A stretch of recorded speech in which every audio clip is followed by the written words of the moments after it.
왜 믿음이 삶에서 나타나지 않을까라는 제목으로 하나님의 말씀을 전하겠습니다.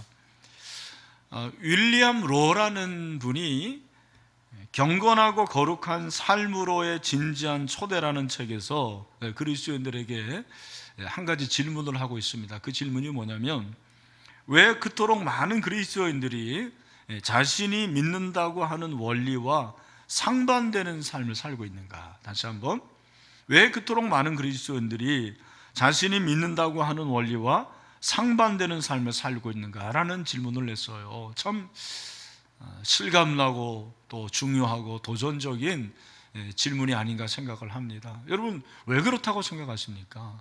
저는 이 질문을 이렇게 좀 바꿔봤어요. 왜 믿음이 삶에서 나타나지 않을까? 오늘 설교 제목이잖아요. 늘 목사로서 고민하는 게 바로 이거예요. 왜 그렇게 믿음을 강조하고 신앙을 얘기하는데 성도들은 믿음 따라 살지 않을까? 이게 참 고민이 아닐 수가 없습니다. 생각해 보세요. 한국교회 신자가 1,000만 명, 지금 줄어서 한 800만 명이라고 하는데, 그 사람들이 만약에 자신의 삶에서 자신이 가지고 있는 신앙을 나타냈다고 하면 우리 사회가 이렇게 어둡고 이렇게 오염되고 타락한 사회가 됐을까? 제가 늘 말씀드립니다만, 하나님의 관심이 세상인데 세상 가운데서도 하나님은 우리를 주목하고 계세요. 누구를? 그리스도인을. 소돔과 고모라가 망한 게 우리는 죄가 많아서 망했다고 생각하는데, 물론 맞습니다만 그때 의인 10명이 있었으면 망했어요, 안 망했어요? 망하지 않았어요. 의인 10명이 없었기 때문에 소돔과 고모라가 멸망한 거죠. 그렇다면 오늘 이 시대에 과연 믿음 있는 사람 10명만 있다면 되거든요. 그런 시각을 가지고 우리가 오늘 말씀을 좀 살펴보고, 데살로니가 교회는 바로 이런 경건한 자들, 또 정말 하나님의 말씀대로 살아가는 믿음의 사람들이 많았던 건강한 교회였습니다. 같이 한번 살펴보겠습니다. 먼저 데살로니가 전후서는 주 51년경에 바울이 쓴 서신서예요. 바울 서신인데 1절에 보니까, 바울과 실로아노와 디모데는 하나님 아버지와 주 예수 그리스도 안에 있는 데살로니가 안에 교회에 편지하노니 은혜와 평강이 너희에게 있을지어다. 항상 은혜와 평강으로 인사를 하죠. 4절에 보니까, 그 중에 어떤 사람 곧 경건한 헬라인의 큰 무리와 적지 않은 귀부인도 권함을 받고 바울과 실라를 따르나. 예수님이 그리스도라는 복음을 전했을 때 데살로니가의 많은 헬라인들이 예수를 믿게 됐어요. 그리고 그 중에는 귀부인들도 있었습니다. 아마 이들이 데살로니가 교회의 설립 교인들이 아닌가 생각을 합니다. 그런데 여러분, 바울이 데살로니가에서 복음을 전하다가 또 쫓겨나서 아까 여러분들이 보신 지도에 베레아가 나오는데 베레아로 갑니다. 그리고 그 후에 한 1년 정도 있다가 데살로니가 교인들이 박해를 심하게 받고 있다라는 소문을 들어요. 그랬을 때 바울의 마음이 노심초사하죠. 야, 신앙을 잘 지키는가? 이들이 믿음을 버리지는 않는가? 그런 가운데서 그들이 박해 가운데서도 믿음을 잘 지킨다라는 그런 소문을 듣고 감사해서 이 편지를 쓰는 거예요. 이 2절을 보면 바로 감사가 나오죠. 우리 2절 말씀을 크게 한번 읽어보도록 하겠습니다. 시작. 우리가 너희 모두로 말미암아 항상 하나님께 감사하며 기도할 때에 너희를 기억함은. 아멘. 여기 보니까 우리가 너희 모두로 말미암아, 데살로니가 교인들로 말미암아 하나님께 감사하며 기도하는데, 언제 감사하며 기도합니까? 항상이라고 그랬어요. 저는 이 항상이라는 단어가 마음에 와닿았습니다. 바울이 1장 2절에서 데살로니가 교인들을 생각할 때 감사하는데요, 언제까지 감사하냐면 3장 갈 때까지 감사해요. 계속 감사하는 거예요. 야, 나는 너희들을 생각할 때마다 감사하다. 너희들이 이 환난과 박해 가운데서도 믿음을 잘 지키는 게 나는 너무 감사하다. 한번 생각해 봤어요. 내가 우리 신일교회 담임 목사로서 신일교회를 생각할 때 이렇게 늘 감사하는가? 또 우리 주님이 신일교회를 볼 때, 야, 신일교회 너희들 생각할 때 정말 나는 좋다, 감사하다라는 말씀을 하실까? 데살로니가 교인들은 바울로 하여금 늘 감사하게 하는 사람들이었습니다. 그렇게 좋은 교회였다라는 거죠. 왜 감사했느냐? 감사 이유가 뭐냐? 그 이유가 바로 3절에 나오는 거예요. 우리 3절 말씀이 오늘 본문의 핵심 구절입니다. 오늘 설교의 핵심 구절인데 여러분 꼭 기억하면 좋겠습니다. 우리 다 같이 한번 크게 읽겠습니다. 시작. 너희의 믿음의 역사와 사랑의 수고와 우리 주 예수 그리스도에 대한 소망의 인내를 우리 하나님 아버지 앞에서 끊임없이 기억함이니. 아멘. 여러분 무슨 말입니까? 데살로니가 교인들에게는 바울이 그렇게 강조한 세 가지 덕목이 늘 있었다라는 거예요. 그 세 가지 덕목이 뭐예요? 믿음과 소망과 사랑이죠. 순서는 좀 다를지 모르지만 믿음과 소망과 사랑, 신망애가 늘 있었어요. 여러분 믿음과 사랑과 소망이라고 그랬는데 우리가 오늘 말씀을 잘 보면 믿음, 소망, 사랑으로 끝나지 않고 하나씩 붙었어요. 단어가 하나씩 붙었습니다. 뭡니까? 믿음에는 뭐가 붙었죠? 믿음의 역사. 사랑에는 뭐예요? 수고. 그리고 소망은 뭐예요? 인내.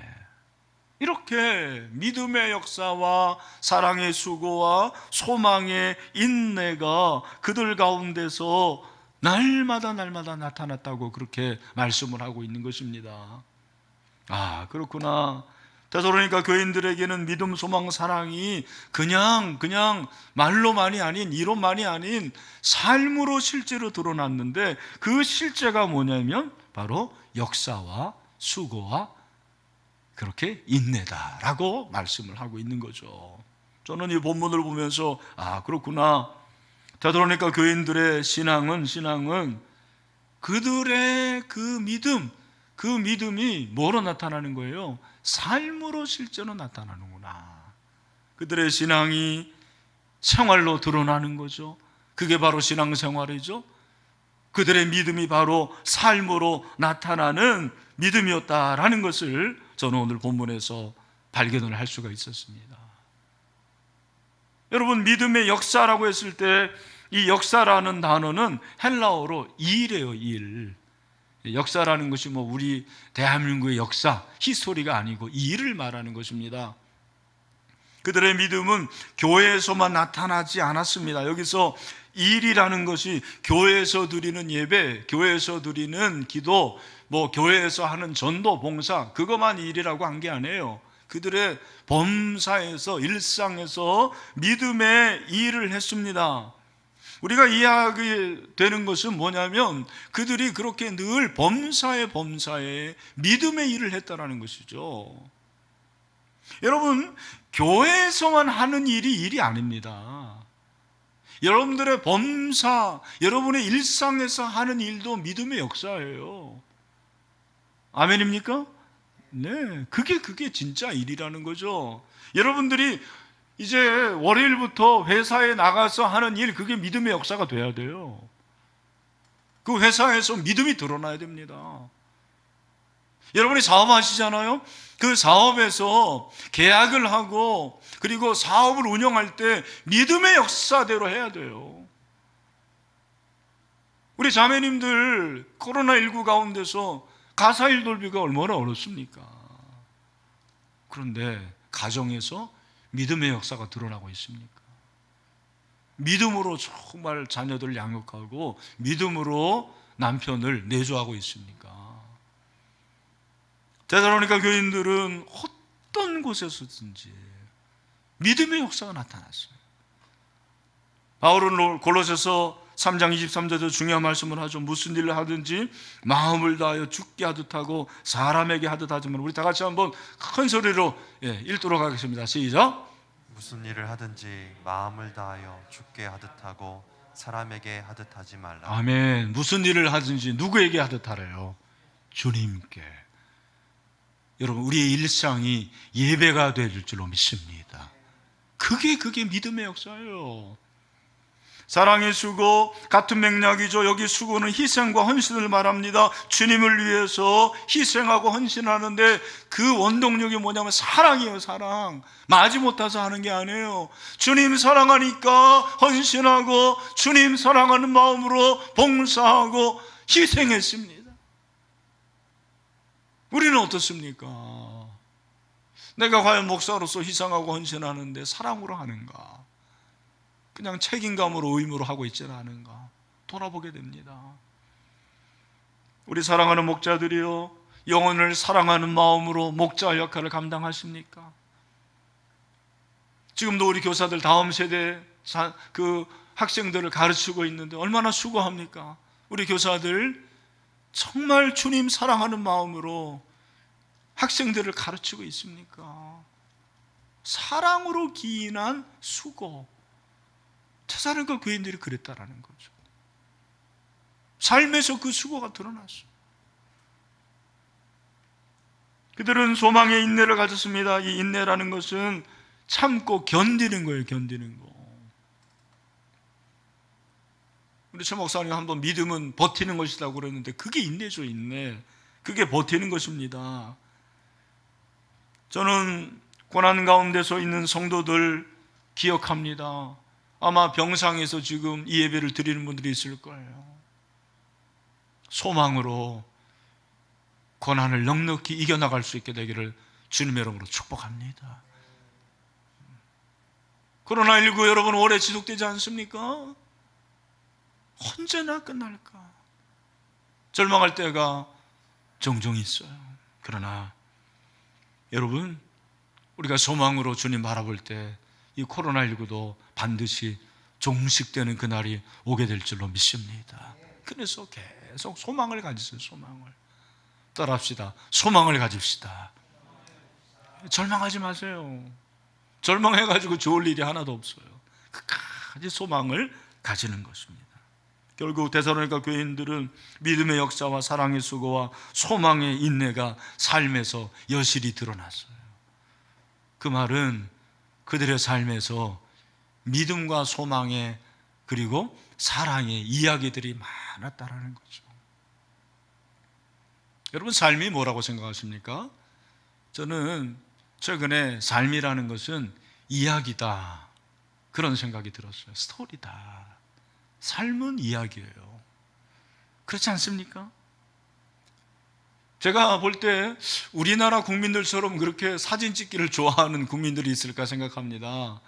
여러분 뭐 해외여행 다 한두 번 가보셨겠지만 해외 가보면 하여간 우리나라 국민들처럼 그렇게 사진을 많이 찍는 분들이 없는 것 같아요.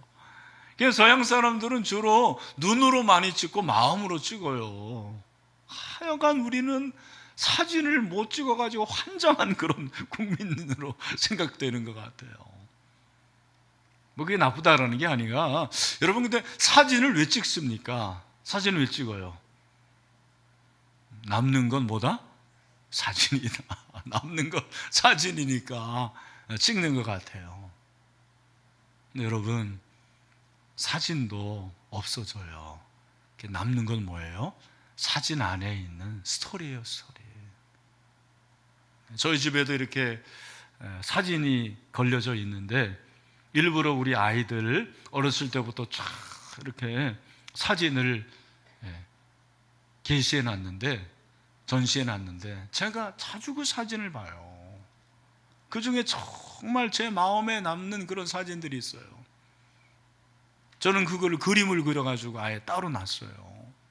제가 엎드리고 그 다음에 제 아내, 그 다음에 지민이, 지은이, 재원이가 이렇게 엎드린 그런 사진이 하나 있거든요. 그게 기억에 남아요. 제가 유학을 마치고 돌아오기 바로 전에 찍은 사진이에요. 많은 추억들이 거기에 있어요. 여러분도 그렇지 않습니까? 결혼하기 전에 연애할 때 부부가 자주 들렸던 단골 카페, 이야기가 있는 거죠. 저는 신앙도 이야기라고 생각해요. 믿음의 이야기가 많아야 돼요. 사랑의 이야기가 많아야 돼요. 소망의 이야기가 많아야 돼요. 그게 신앙이에요. 그게 삶이라고 생각을 합니다. 우리는 그걸 기억하며 살아가는 거예요. 이번에 세일의 특별새벽 부흥회를 제가 할까 말까 고민했는데, 제가 그렇게 할 수 있었던 것은 19번째까지 하나님이 하게 하셨기 때문이에요. 우리 김영세 목사님이 저희가 목사님 20번째까지 한 번도 1년도 쉬지 않고 했던 게 대단합니다. 아니에요. 하나님이 대단한 거지. 뭐 내가 대단합니까? 하나님의 이야기잖아요. 내 이야기는 하나님의 이야기예요. 세일의 특별수련회 첫째 날 마치고 제가 카톡을 하나 받았습니다. 어떤 집사님이 보낸 카톡입니다. 목사님, 처음 카톡을 남기는 것 같습니다. 목사님 힘내세요 하고 하트 그렇게 남겼어요. 오늘 세일의 첫째 날 설교 말씀을 듣고서 일상생활 하나하나가 주님의 올바른 제자가 되고 분투하는 영성에 다다르기 위한 도전과 경주임을 깨닫게 되었습니다. 또한 예배 시간에 신고가 들어와 경찰까지 출동하였다라는 말씀에 지금까지 저는 너무나도 편하게 신앙생활을 하고 있다는 생각에 너무 부끄럽고 죄송한 마음입니다. 저는 돈을 2억 빌려가서 갚지를 않아 많이 미워하고 있는 한 사람이 있었습니다. 그동안 하나님 앞에 그 형제를 용서해 주세요 말로만 기도하고 있었습니다. 하지만 오늘 새벽 예배 후 제가 더 이상 미워하는 죄를 짓지 않기 위해 그분에게 2년 만에 먼저 전화 통화를 했습니다. 이 또한 분투하는 영성으로 되어지는 모습이겠지요. 이러한 카톡을 보내왔어요. 여러분 2억이에요. 2억. 200만 원도 아니고 참 그분에게 먼저 전화할 수 있는, 그게 바로 믿음이죠. 그게 분투하는 영성이죠. 우리 세 가족 중에 한 분은 예배를 드리기 위해서요, 자기가 경영하는 자그만 그 사업을 정리를 했어요. 주일날 계속 일하니까. 그리고는 동종업종에 취직을 했습니다. 예배 열심히 드리고 있어요. 오늘 사랑하는 형제자매 여러분, 우리에게 믿음의 얘기가 뭐가 있습니까? 이것이 나의 간증이요, 이것이 나의 찬송이라. This is my story, this is my song.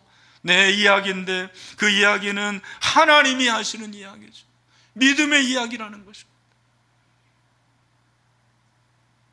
저는 이번 한 주에 여러분들이 이 믿음의 이야기들을 좀 만들어냈으면 좋겠어요. 그걸 나누세요.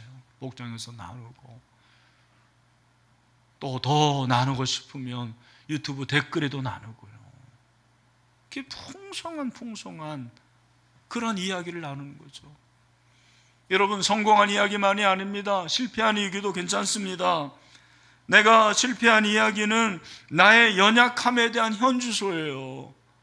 우리는 넘어지고 쓰러지고 또 자빠집니다. 그러나 다시 일어납니다. 우리의 연약함을 드러낸 그 현주소를 통해서 다시 한번 일어나는 거죠.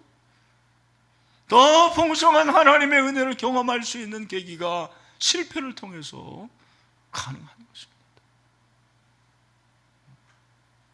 대단한 교인들이 이렇게 풍성한 삶의 수들이 생기니까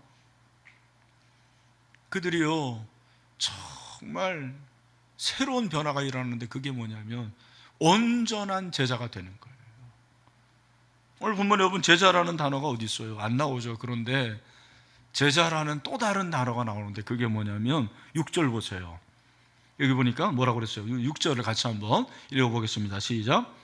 또 너희는 많은 환난 가운데서 성령의 기쁨으로 말씀을 받아 우리와 주를 본받은 자가 어떤 사람이 되었대요?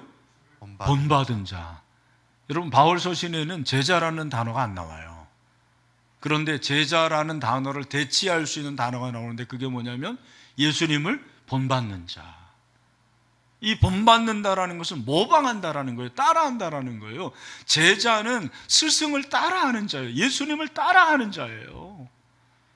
그들이 그렇게 믿음의 역사와 사랑의 수고와 소망의 인내를 가지고 삶에서 믿음이 나타나니까 그들이 예수님을 닮아가는 거예요. 7절에 보니까 뭐라고 그랬죠? 그러므로 너희가 마게도냐와 아가에 있는 모든 믿는 자의 본이 되었대. 이 본이 바로 모델이에요, 모델. 여러분, 제자 훈련을 받는 이유는 주님을 본받는 자, 따르는 자가 되기 위함이거든요. 이권희 목사가 주님을 따르는 자가 돼야 돼요. 주님을 본받는 자가 돼야 돼요. 내 모습을 보고 여러분들이 사실은 예수님을 생각할 수 있어야 되는 거죠. 여러분의 모습을 보고 주변의 사람들, 여러분의 가족들이 당신 제자 훈련 받으니까 진짜 예수님 닮아가는 것 같아. 그런 말을 들을 수 있어야 돼요. 여러분, 한국교회가 이렇게 질타의 대상이 되고 있는데 원인은 뭐냐? 저는 그런 생각을 합니다. 평상시에 우리가 본이 되지 않았기 때문에 그런 거예요. 평상시에 본이 됐다면 이번 코로나19로 점수 까먹어도 남는 게 있는데 워낙 가질 게 없으니까 거의 빵점에 가까우니까 코로나19 되니까 마이너스가 되는 거예요. 저의 잘못입니다. 여러분의 잘못이에요. 본이 돼야 되는데 본이 돼야 되는데 여러분, 본이 되는 목사가 돼야 돼요. 본이 되는 장로님이 돼야 돼요. 본이 되는 성도들이 돼야 되는 거죠. 저는 우리 신일교회가 본이 되는 교회가 되기를 간절히 소원합니다. 본교회가 돼야 돼요. 본교회.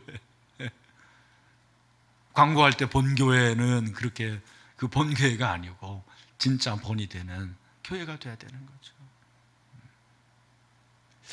여러분, 그렇다면 왜 데살로니가 교회는 이렇게 믿음이 삶에서 나타나고 본이 되고 또 소문이 나는 그런 교회였는데 왜 우리 교회는 그렇지 못할까? 왜 우리는 데살로니가 교인들처럼 삶에서 믿음이 나타나지 않을까? 여러분, 그 질문을 제가 했잖아요. 그 이유가 무엇입니까? 제가 아까 그 말씀을 드렸는데 로라는 사람이 질문을 했습니다. 왜 그토록 많은 그리스도인들이 자신이 믿는 데 가까운 원리와 상반되는 삶을 살고 있는가? 거기에 대해서 그는 중요한 걸 말하고 있습니다. 그게 뭐냐면 그리스도인들의 삶에서 믿음대로 살겠다는 의향을 충분히 품은 적이 없기 때문이라 그렇게 지적을 합니다. 여러분, 중요한 게 있습니다. 여러분들이 정말 내 삶에서 예수 그리스도의 모습이 나타나기를 원하고 믿음의 삶이 나타나기를 원한다면 마음을 잘 먹어야 돼요. 그렇죠? 그걸 우리에게 말씀하고 있는 것입니다. 그래서 저는 어떻게 하면 예수 그리스도의 모습이 우리의 삶에서 나타날까? 다시 말해서 왜 예수 그리스도의 모습이 나타나지 않을까? 그런 질문을 해봤습니다. 저는 두 가지 이유를 좀 말씀을 드리고 싶은데, 첫 번째는 뭐냐면 우리의 믿음이 거듭나지 않은 믿음에서 그래요. 다시 말해서 거짓된 믿음일 수가 있다는 것이죠. 여러분, 5절을 보면 뭐라고 했습니까? 5절에 이는 우리 복음이 너희에게 말로만 이른 것이 아니라 또한 능력과 성령과 큰 확신으로 된 것이라 그러잖아요. 그들이 예수님 믿은 건 말로만이 아니에요. 성령, 능력, 큰 확신 같은 거죠. 세트예요. 우리는 믿음을 그냥 입으로 고백하면 되는 걸로 생각해요. 그죠? 사람이 마음으로 믿어 의에 이르고 입으로 시인하여 구원에 이른다. 예수님이 내 인생에 구세주십니다. 그렇게 입으로만 하면 구원받은 줄로 생각해요. 물론 성경은 그렇게 말해요. 여러분, 아셔야 될 것은 내가 신앙을 고백하고 구원의 확신을 간 것과 거듭난 건 달라요. 잘 들어야 됩니다. 여러분이 내가 구원의 확신을 고백하는 거하고 내가 거듭나고 중생하는 건 다르다니까요. 내가 신앙을 고백해도 중생받지 못한 사람들이 분명히 있습니다. 어떻게 알아요? 삶을 보면 안다라는 거예요. 여러분, 니고데모가 예수님을 만났는데 예수님이 뭐라고 말씀하시죠? 너 물과 성령으로 거듭나지 않으면 하나님 나라에 갈 수가 없어. 여러분, 위로부터 태어나는 거가 중생이잖아요. 우리는 처음 태어나는 것은 아래로 엄마의 자궁에서 태어나는 거예요. 그런데 예수님을 믿으면 성령이 내 안에 임하는데 그게 거듭남의 중생의 번어게인입니다. 제가 한번 물어보겠습니다. 여러분 한번 진짜 대답해 보세요. 가정에 있는 분들도. 여러분 거듭나셨습니까? 네. 거듭나셨어요? 네, 거듭났어요. 그럼 어떻게 알아요? 거듭난지 어떻게 알 수 있냐면 내 삶의 믿음의 역사들이 나타나는 거예요. 변화가 나타나는 거예요. 그게 바로 그게 거듭남이에요. 마치 바람이 보이지 않지만 바람이 신비로운 건데 바람의 역사가 나타나잖아요. 마찬가지로 우리가 거듭났다라는 것은 그런 변화가 있는 거예요. 언어의 변화입니다. 생각의 변화입니다. 삶의 변화입니다. 이런 변화가 일어나야 되는 것이죠. 오늘날 교회 안에 중생받지 못한 교인들이 많아요.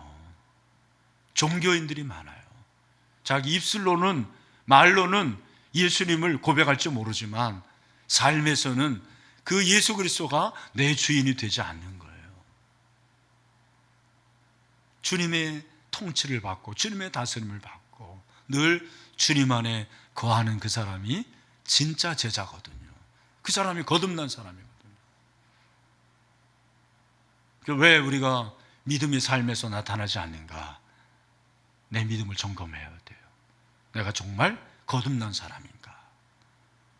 저는 우리 신일교회 모든 성도들 한 사람도 예외 없이 거듭난 그리스도인이 될 수 있게 되기를 주님의 이름으로 축원합니다. 또 한 가지, 왜 우리의 삶에서 믿음이 나타나지 않는가? 다른 것이 아닙니다. 믿음에 대한 자발적인 그러한 의지가 없는 거예요. 의지가 부족하다라는 것입니다. 믿음대로 살겠다라는 의지가 부족한 거예요. 여러분, 오늘 본문에 보면 9절과 10절에서 그 데살로니가 교인들의 모습이 어떻게 변했는지를, 어떤 모습인지를 적나라하게 드러내줘요. 9절에 보니까 그들이 우리에 대해 스스로 말하기를 우리가 어떻게 너희 가운데 들어갔는지와 너희가 어떻게 우상을 버리고, 이 버리고에 여러분들이 표시를 하십시오. 동사죠. 그 다음에 두 번째는 하나님께로 돌아와서, 이게 두 번째 동사예요. 버리고 돌아오고 살아계시고 참되신 하나님을 섬기는지와, 세 번째 동사는 섬김이에요. 네 번째는 또 죽은 자들 가운데서 다시 살리신 그의 아들이 하늘로부터 강림하실 것을 너희가 어떻게 기다리는지를 말하니. 이 네 가지예요.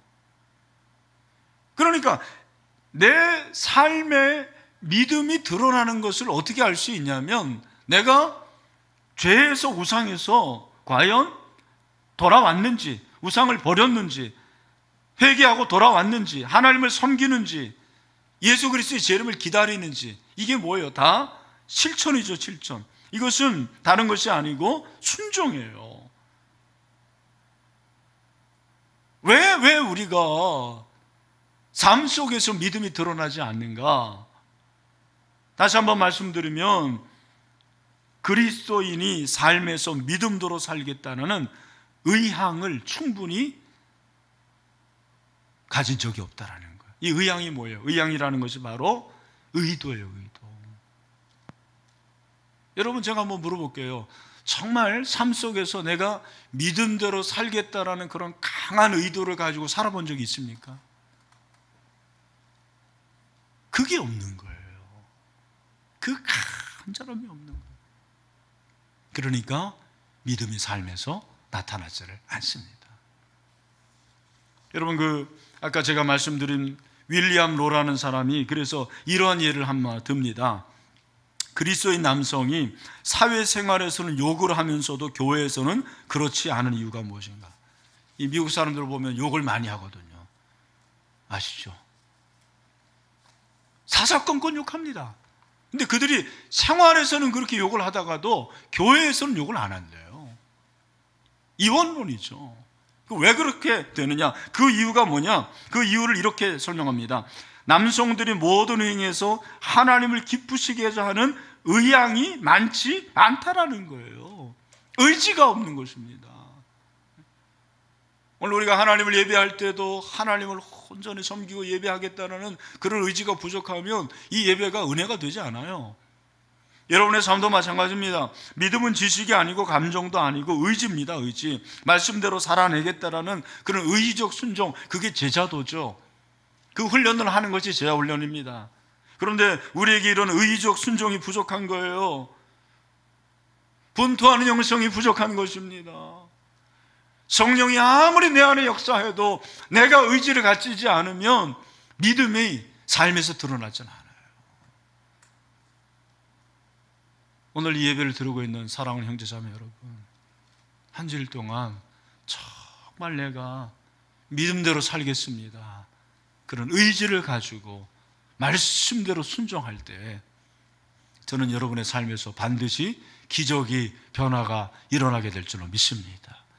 그걸 여러분들이 체험하셔야 돼요.